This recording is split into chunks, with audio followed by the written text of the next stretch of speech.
ಜೊತೆಲಿ ಇವತ್ತು ಚರ್ಚೆ ಆಗ್ತಾರಂಥದ್ದೇನು ಏನಂತದನ್ನು ಇವತ್ತು ವಿಧಾನ ಪರಿಷತ್ ಚುನಾವಣೆಯಲ್ಲಿ ಆಯ್ಕೆಯಾದಂಥ ನಮ್ಮ ಎರಡು ಅಭ್ಯರ್ಥಿಗಳನ್ನ ನಾನು ಅಭಿನಂದನೆಗಳು ಕೂಡ ಸಲ್ಲಿಸೋಂಥ ಕೆಲಸ ಮಾಡ್ತೀನಿ. ಇವತ್ತು ನೋಡ್ರಿ ಆಲ್ರೆಡಿ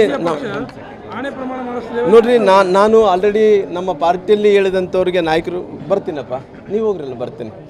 ನಾನು ಹೇಳಿದ್ದೀನಿ ನಮ್ಮ ಪಾರ್ಟಿಯಲ್ಲಿ ಇವತ್ತು ಏನು ಆಣೆ ಪ್ರಮಾಣ ವಿಚಾರದಲ್ಲಿ ಏನು ಚರ್ಚೆ ಆಗ್ತಾಯಿದ್ದಾನೋ, ಪ್ರಹ್ಲಾದ್ ಜೋಶಿ ಅವರು ಕೂಡ ಆಲ್ರೆಡಿ ಹೇಳಿಕೆಯನ್ನು ಕೂಡ ಕೊಟ್ಟಿದ್ದಾನೆ. ಸುರೇಶ್ ಕುಮಾರ್ ಅವರು ಕೂಡ ಹೇಳಿಕೆಯನ್ನು ಕೊಡೋಂಥ ಕೆಲಸ ಮಾಡಿದ್ರು. ಸಿ.ಟಿ. ರವಿ ಅವರು ಕೂಡ ಇದನ್ನು ಅವ್ರ ಸಮ್ಮುಖದಲ್ಲಿ ಇದನ್ನು ಸರಿಯೋ ತಪ್ಪ ಅನ್ನೋಂಥ ಒಂದು ಅಧ್ಯಯನ ಮಾಡಿರಿ ಅನ್ನೋಂಥ ಒಂದು ಕಮಿಟಿಯನ್ನು ಕೂಡ ಮಾಡಿದ್ದಾರೆ. ನಾನು ಪ್ರಹ್ಲಾದ್ ಜೋಶಿ ಅವರು ಕೂಡ ಆಣೆ ಪ್ರಮಾಣ ಯಾವುದೇ ವಿಚಾರವನ್ನು ಮಂಜುನಾಥ ಸನ್ನಿಧಾನದಲ್ಲಿ ತೊಗೊಂಡೋಗೋದು ಬೇಡ. ಇವತ್ತು ಯಾರು ಇವತ್ತು ಈ ಮತ ಹಾಕೋಂಥ ಟೈಮಲ್ಲಿ ಮೋಸ ಮಾಡಿದಾರೋ ಅವರು ಭಗವಂತ ಏನು ಶಿಕ್ಷಣ ಕೊಡ್ತಾರೋ ಅದು ಕೊಟ್ಕೊಂಡು ಹೋಗಲಿ.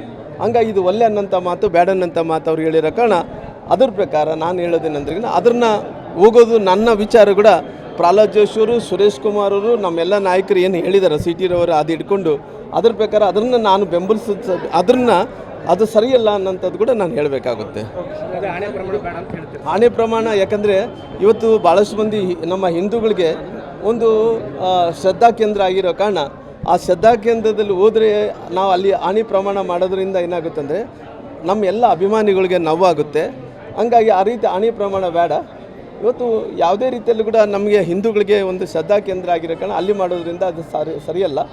ಅದು ಮುಂದಕ್ಕೆ ಏನು ಪಾರ್ಟಿ ಚೌಕಟ್ಟದಲ್ಲಿ ನಾವೇನು ಚರ್ಚೆ ಮಾಡಬೇಕು, ನಮಗೆ ಕೂಡ ಗೊತ್ತಿದೆ ಯಾರ್ಯಾರು ಹಾಕಿಲ್ಲ, ಯಾರ್ಯಾರು ಹಾಕಿದ್ದಾನಂಥ ವಿಚಾರವನ್ನು ಬಹಿರಂಗವಾಗಿ ಮಾಧ್ಯಮಗಳ ಜೊತೆಲಿ ಮಾತಾಡೋದು ಬೇಡ.